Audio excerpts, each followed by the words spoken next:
नमस्कार दर्शकों, today news channel पर मैं नीलम आ रही है जी।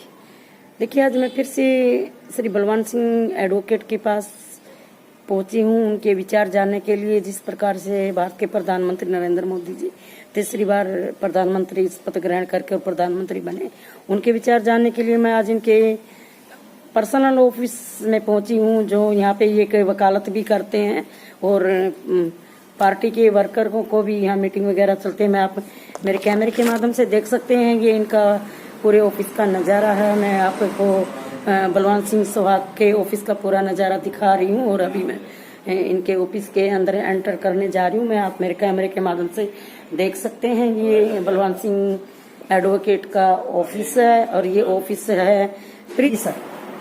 आज राहुल गांधी जी ने बयान दिया जी सर कि नए मंत्रिमंडल के अंदर जो है परिवारवाद को बढ़ावा दिया गया जी। अब चौधरी चरण सिंह देश के प्रधानमंत्री रहे जी और उन्होंने किसानों के लिए बहुत बड़ा काम किया। जी जी उनके पोते को अगर शपथ दिलाना, इसी प्रकार उन्होंने बेन सिंह के पोते के बारे में कहा है। जी। मैं राहुल जी से पूछना चाहूंगा, वो खुद क्या है? जी। वो भी इंदिरा गांधी के पोते, सर्वोदय राजीव गांधी के पुत्र हैं। जी। उनका अपना क्या है? अगर वो इनके पोते और इनके बेटे न होते तो वो एमपी भी नहीं बन सकते थे। जी जी जी। तो इसलिए उनको इस प्रकार की बात नहीं कहनी चाहिए थी। दोनों बड़े अच्छे परिवारों से थे, दोनों ने के दादा ने बड़े अच्छे काम किए और देश के लिए नाम कमाया। सर, जिस प्रकार से आप जेजेपी पार्टी में लीगल सेल के आप प्रदेश अध्यक्ष हो, हाँ।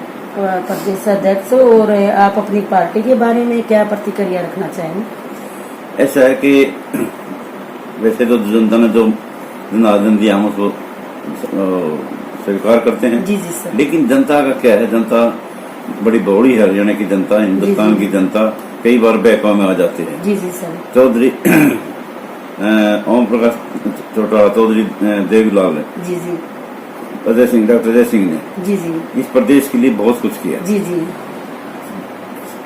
अपने दुष्यंत चौटाला जी ने इस प्रदेश के लिए बहुत कुछ किया।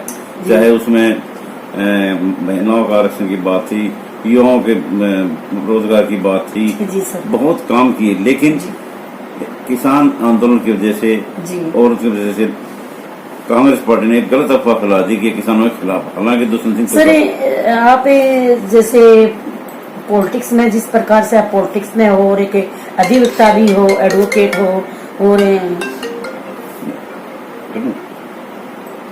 हाँ, सर, तो आप क्या शुरू से ताऊ देवीलाल की नीतियों को लेकर आप राजनीति करते हैं?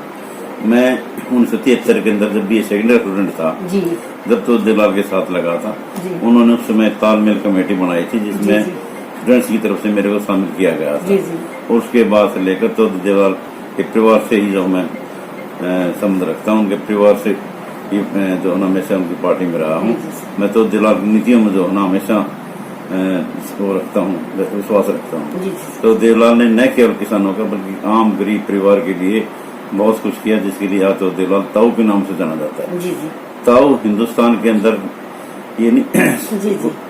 जो उम्र में बड़ा हो जी। उसको कहा जाता है। इसका मतलब सारे हिंदुस्तान है, तो देवीलाल को बड़ा मान लिया। सर, जिस प्रकार से चौधरी देवीलाल जी को भी तो एक प्रधानमंत्री के पद को ठुकरा के उसको उप प्रधानमंत्री का पद दिया गया, क्या कहना चाहिए?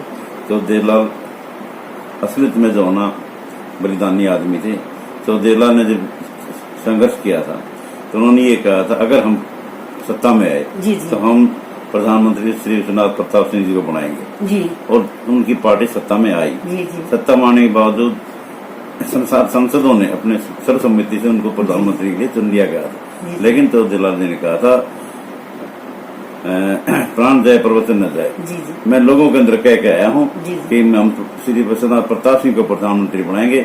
उन्होंने अपनी बात को रखने के लिए, लोगों के अंदर अपनी जबान को सच करने के लिए उन्होंने विश्वनाथ प्रताप सिंह को प्रधानमंत्री बनाया। सर, जिस प्रकार से खट्टर सरकार के साथ आप लोग जन नायक जनता पार्टी का गठबंधन हुआ था और सरकार बनाई गई थी, क्या अभी भी कुछ ऑफर आएगा तो क्या आप सक्रिय रहेंगे?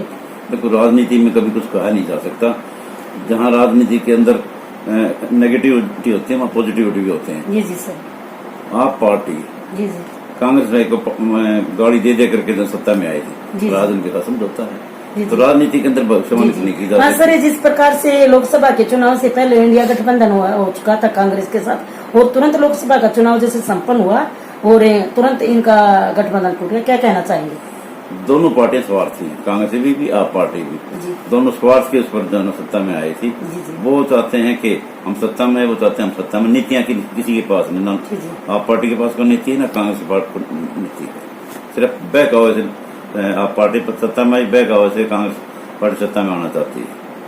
सर, आखिर में हमारे टुडे न्यूज चैनल के माध्यम से जनता को आप क्या संदेश देना चाहोगे? जिस प्रकार से तीसरी बार नरेंद्र मोदी जी प्रधानमंत्री बना, तो क्या आपकी विचारधारा, क्या एक संदेश देना चाहेंगे भारतवर्ष के लिए? मैं तो सर इतना कहना चाहूंगा कि नरेंद्र मोदी जी तीसरी बार भारत के प्रधानमंत्री बने हैं। उनको न केवल जो है एक धर्म से, एक जाति से, एक विशेष से जो बात करनी चाहिए, उनको सर्व धर्म सर्व जातियों के लिए सब कुछ करना चाहिए। इस चुनाव के अंदर किसी पार्टी ने भी मुद्दे नहीं उठाए। जी। किसी ने धर्म के नाम पर, किसी ने जाति के नाम पर, किसी ने मतलब संविधान बदलने के नाम पर वोट दिए। सर, लास्ट में मेरा एक सवाल रहेगा, जैसे श्री नरेंद्र मोदी जी ने अयोध्या में 50 वर्ष साल के बाद श्री राम मंदिर बनाया और प्राण प्रतिष्ठा भी की। अयोध्या नगरी बड़े खुश हुए। नरेंद्र जी के वास्तव में एक श्री राम उनके दिल में बसने की बात कहते थे, और अयोध्या नगरी ने श्री नरेंद्र मोदी को हराने का काम किया।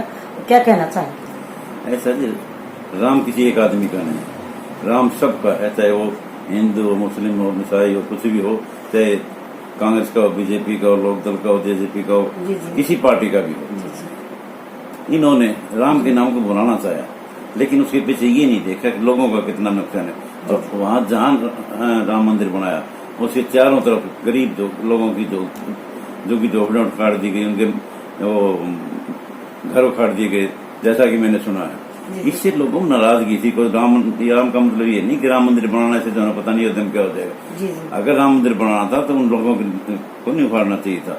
इसलिए लोगों में एक नाराजगी थी कि अभी केवल राम उसका मोदी का नहीं, राम मंदिर बनने से सर लोगों को मतलब रोजगार भी तो उत्पन्न हुआ। वहाँ पे छोटी स्टाइल भी लगती हैं, और धर्म जैसे कि लोगों ने वहाँ के घरों में ही धर्मशाला बना ली और मनमाने चाह रूम का रेंट लेते हैं। क्या